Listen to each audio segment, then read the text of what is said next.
जब एक बच्चा स्कूल में स्लो होता है या उसे मैथ्स समझ में नहीं आ रही तो अक्सर उसके टीचर पेरेंट्स को कहते हैं कि आपका बच्चा लेजी है, बल्कि यहाँ तक भी कहते हैं कि इसमें तो तमीज़ भी नहीं है और ये बिल्कुल ध्यान नहीं देता। लेकिन मैं एक साइकेट्रिस्ट होने के बावजूद अगर कहूँ कि ना वो लेजी है ना वो बदतमीज़ है, बल्कि वो एक स्पेशल बच्चा है। एक वक्त था जब ऐसे बच्चों को मेंटली रिटार्ड कहा जाता था। ये नाम सिर्फ एक नाम नहीं है, बल्कि एक ऐसा ट्रॉमा है जो सारी ज़िंदगी ऐसे बच्चों के साथ जुड़ा जाता था। वो पेरेंट्स ट्रॉमेटाइज होते थे और ये एक रीज़न बन गया था कि उन बच्चों को सोसाइटी में अलग थलग रखने का। बॉलीवुड के सुपरस्टार आमिर खान की फिल्म सितारे ज़मीन पर आ गई है और ये मूवी इन्हीं बच्चों पे बनाई गई है। ये एक फिल्म नहीं है, बल्कि हजारों ऐसे बच्चों की चीख है जिनकी आवाज़ हमें सुनाई नहीं देती और उनके अल्फाज हम सुन नहीं पाते और हर रोज़ हम उन्हें जज करते हैं। इस बार अपनी मूवी में आमिर खान ने फिर से उन सितारों की तरफ इशारा किया है, लेकिन सवाल ये नहीं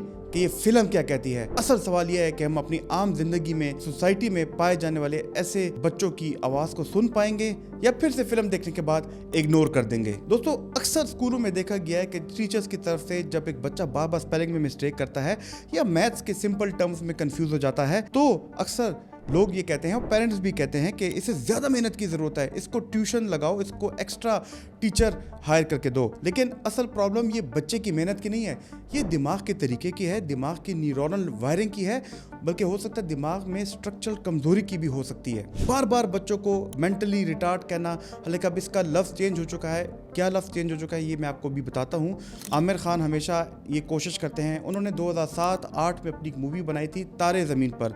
उसमें भी उन्होंने एक ख़ास नुक्ते को उजागर किया था जो कि डिसलेक्सिया था, लेकिन अभी वो उससे भी बड़े मसले को उजागर कर रहे हैं जिसको लोग मेंटल रिटार्डेशन कहते हैं और हम उसे कहते हैं लर्निंग डिसेबिलिटी या इंटेलेक्चुअल डिसेबिलिटी। आगे जाके मैं वीडियो में आपको इसके बारे में बताऊंगा। इस वीडियो में हम समझने की कोशिश करेंगे कि मेंटल रिटार्डेशन एक ब्रॉड टर्म है, इसे आजकल यूज़ नहीं किया जाता, बल्कि लर्निंग डिसेबिलिटी क्या होती है और इंटेलेक्चुअल डिसेबिलिटी क्या होती है, इसके क्या अर्ली अलामात हैं, क्या ऐसी चीज़ें हैं जो कि पेरेंट्स को और टीचर्स को शुरू में जान जाना चाहिए। और एक साइकेट्रिस्ट होने के नाते मैं आपको बताऊंगा चंद real based science backed solutions जो कि आप अपने घर में, अपने स्कूल में ये बिला झिझक अपना सकते हैं। तो दोस्तों, इन सब सवालों के जवाबात सुनने के लिए आखिर तक हमारी वीडियो को देखते रहिए और हमारे चैनल को ज़रूर लाइक सब्सक्राइब करें और कोई सवाल हो तो उस पर आप कमेंट भी कर सकते हैं। लेकिन दोस्तों, सितारे ज़मीन पर मूवी देखने के बाद क्या हम तैयार हैं कि इन सितारों को ज़मीन से उठाकर हम आसमान पर बिठा दें? आइए इस सवाल का जवाब जानने की कोशिश करते हैं। मैं आपको पहले बताता हूँ कि इंटेलेक्चुअल डिसेबिलिटी क्या होती है, यानी कि बच्चे की जहनी कमजोरी। इसका बड़ा सिंपल और एक सादा सा एक डायग्नोस्टिक क्राइटेरिया है। आपने IQ टेस्टिंग का तो नाम सुना होगा। अगर बच्चे की IQ टेस्टिंग 70 से कम हो तो हम उसको कहते हैं कि इसको इंटेलेक्चुअल डिसेबिलिटी है, इसका IQ माशरे में बाकी लोगों के मुकाबले में कम है। और ये भी देखा जाता है कि साथ में अगर उसकी डेली फंक्शनैलिटी, रोज़मर्रा के कामों में भी इसको मुश्किलात हैं, जैसे कि कपड़े पहनना, कम्युनिकेशन, उसको लोगों से बातचीत करने में मुश्किलात हो रही है, वो अपने जो ख्यालात हैं, अपने जज्बात दूसरों को कह नहीं सकता। और उसके अलावा ये भी देखा गया कि उसको हिसाब किताब में मुश्किल होती है। फॉर एग्जांपल, अगर एक 8 साल का बच्चा, आप उसको 100 रुपये देते हैं और उससे कहते हैं कि इसमें से मुझे 70 रुपये वापस करो, अगर उसको इतनी हिसाब किताब में मुश्किलात होती हैं तो इट मीन्स के वो इंटेलेक्चुअल डिसेबल है। साथ में IQ का 70 या उससे नीचे होना भी बहुत ज़रूरी है। ये भी देखा गया कि ऐसे बच्चों को वॉशरूम इस्तेमाल करने में बड़ी मुश्किलात होती हैं और ये भी देखा गया है कि इन बच्चों को घर के छोटे छोटे काम, जैसे कि फॉर एग्जांपल खाने में या अपना जूता पहनने में बड़ी मुश्किलात होती हैं और इनमें ज़िद्दीपन, चिड़चिड़ापन भी आ जाता है। उसके बारे में मज़ीद हम आगे बात करेंगे। अब इनकी वजह क्या होती हैं? इसमें देखा गया कि ख़ास जेनेटिक डिसऑर्डर हैं। कौन सी जेनेटिक डिसऑर्डर है? इसमें डाउन सिंड्रोम है, एक बहुत मशहूर बीमारी है जो कि हमारी जेनेटिक क्रोमोसोम्स में एक एबनॉर्मल तब्दीली की वजह से होती है। लेकिन इसके साथ साथ फ्रेजाइल एक्स सिंड्रोम भी है और रेट सिंड्रोम भी है।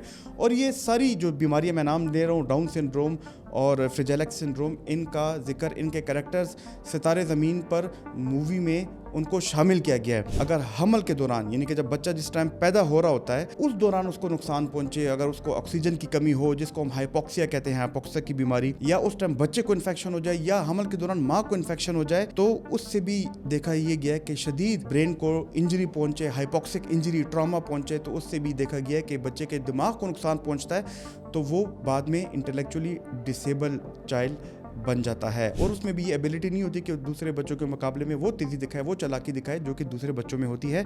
ये भी देखा गया है कि अगर बच्चा पैदा हो गया, उसको टाइम पे खुराक सही नहीं दी गई, अगर खुराक देने के बावजूद अल्लाह ना करे कि छोटे बच्चे में उसको ब्रेन इंजरी मिल गई, कोई एक्सीडेंट हो गया, कोई हादसा हो गया, उसके बाद भी ये देखा गया कि बच्चे में इंटेलेक्चुअल डिसेबिलिटी आ सकती है। ये तो थी दोस्तों इंटेलेक्चुअल डिसेबल। अब हम बात करते हैं लर्निंग डिसेबिलिटी पे। लर्निंग डिसेबिलिटी वो चीज़ें हैं जिस पे आमिर खान ने तारे ज़मीन पर मूवी बनाई थी 2007 में। लर्निंग डिसेबिलिटी में क्या क्या आते हैं? लर्निंग डिसेबिलिटी में आते हैं डिसलेक्सिया। डिसलेक्सिया से मुराद रीडिंग इश्यूज़।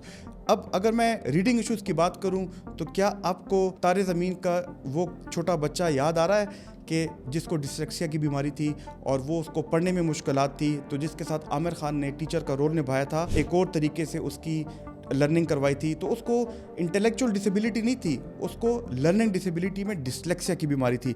लेकिन कुछ ऐसे बच्चे भी होते हैं जिनको डिस्ग्राफिया होता है, यानी कि राइटिंग प्रॉब्लम्स, उनको लिखने में बहुत मुश्किलात होती हैं। और कुछ ऐसे बच्चे हमारे पास आते हैं, टीचर्स उनको मेंटली रिटार्डेड उनको लेबल कर लेती हैं, लेकिन उनको डिसकैलकुलिया होता है, यानी कि मैथ्स में वो स्ट्रगल करते हैं।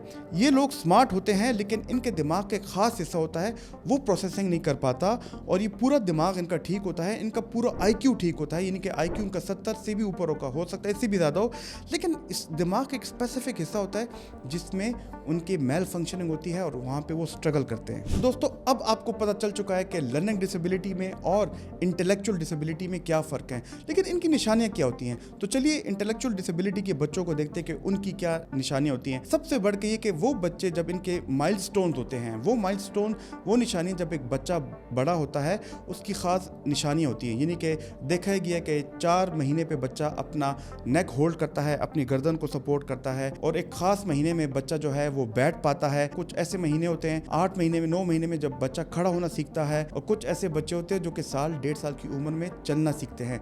लेकिन उन बच्चों में जिनमें इंटेलेक्चुअल डिसेबिलिटी होती है ये सब निशानियाँ लेट होती हैं, यानी कि बच्चा जो है वो शायद बैठना जो है वो 2 साल की उम्र में करे, इवन उसकी जो नेक होल्डिंग है वो शायद 1 साल की उम्र में करे, यहाँ तक वो चलना फिरना जो है वो शायद 4 साल की उम्र में करे। और सबसे बढ़ के ये भी देखा गया स्पीच का प्रॉब्लम। अमूमन ये देखा गया कि बच्चा जो है एक मोनोसिलेबल एक बात जो है वो 1.5 साल की उम्र में या 2 साल की उम्र में आहिस्ता आहिस्ता शुरू कर देता है, और 3 साल की उम्र में वो पूरे जुमले बोलता है। लेकिन जिन लोगों को इंटेलेक्चुअल डिसेबिलिटी जिन बच्चों को होती है उनमें स्पीच डिले होती है। ये भी देखा गया कि वो दूसरे बच्चों के मुकाबले में इतनी चालाक नहीं होते, इनको इनके वालिदैन सादा बच्चे कहते हैं।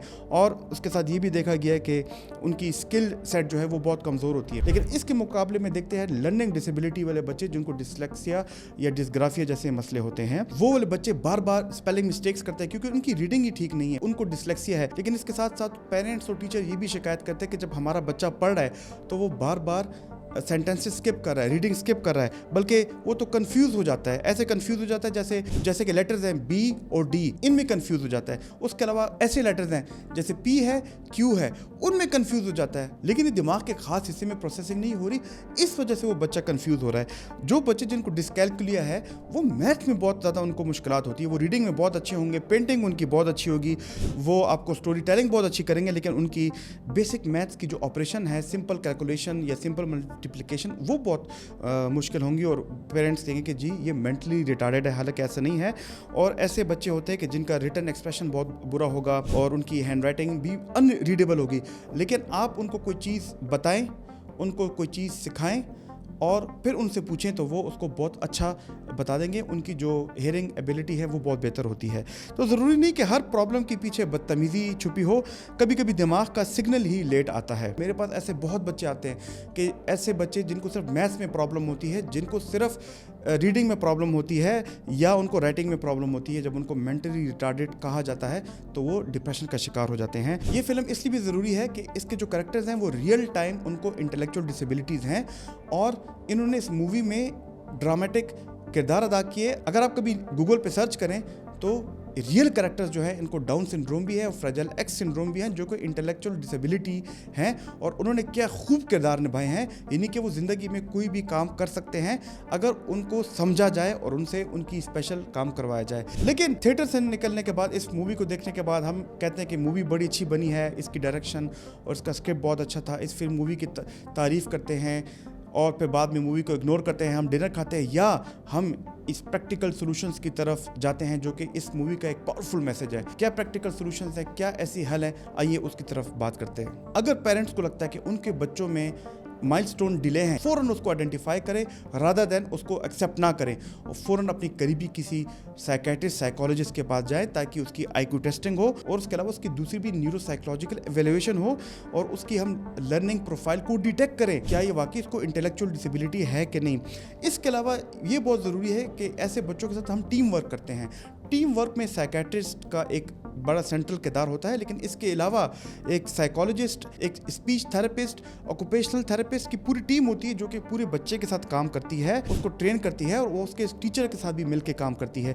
ये बहुत ज़रूरी है। इसके अलावा वेस्ट में इंडिविजुअलाइज एजुकेशन प्लान भी होता है जो कि स्कूलों में होता है और हर बच्चे को एक जैसे नहीं पढ़ाया जाता, उस बच्चे को समझा जाता है उसकी नीड के मुताबिक। मल्टी डिसिप्लिनरी टीम जिसमें साइकेट्रिस्ट का रोल सेंट्रल होता है, उसके साथ मिलकर बच्चे को पढ़ाया जाता है। और याद रखें, पहले बच्चे के साथ एम्पैथी करें, पहले उसके साथ अपनी हमदर्दी करें, बाद में उसको लेबल करें। ये बहुत ज़रूरी है। डायग्नोसिस तो इम्पोर्टेंट है लेकिन इंसानियत उससे पहले है। याद रखें, बच्चे गलती नहीं करते, उन्हें समझा नहीं गया होता। तो दोस्तों, कैसी लगी आज की वीडियो? हमने कोशिश की कि ये बहुत मुश्किल टॉपिक है, इंटेलेक्चुअल डिसेबिलिटी और लर्निंग डिसेबिलिटी, इनको आसान अल्फाज और इंटरेस्टिंग तरीके में हम आपको आज पेश करें और सितारे ज़मीन जैसी मूवीज़ के साथ रिलेट कर पाएँ। अगर आप यहाँ तक पहुँच पाए तो हमारे चैनल को ज़रूर सब्सक्राइब कीजिएगा और इस वीडियो को लाइक कीजिएगा, लोगों के साथ शेयर कीजिएगा और आपका सवाल है, फीडबैक है तो हमें ज़रूर कमेंट कीजिएगा। मेरी कोशिश है कि इन वीडियोस के ज़रिए आपको साइकोलॉजिकली रेजिलिएंट बनाऊं और अपने मुआशरे, अपने सोसाइटी में बेहतरीन लाऊं।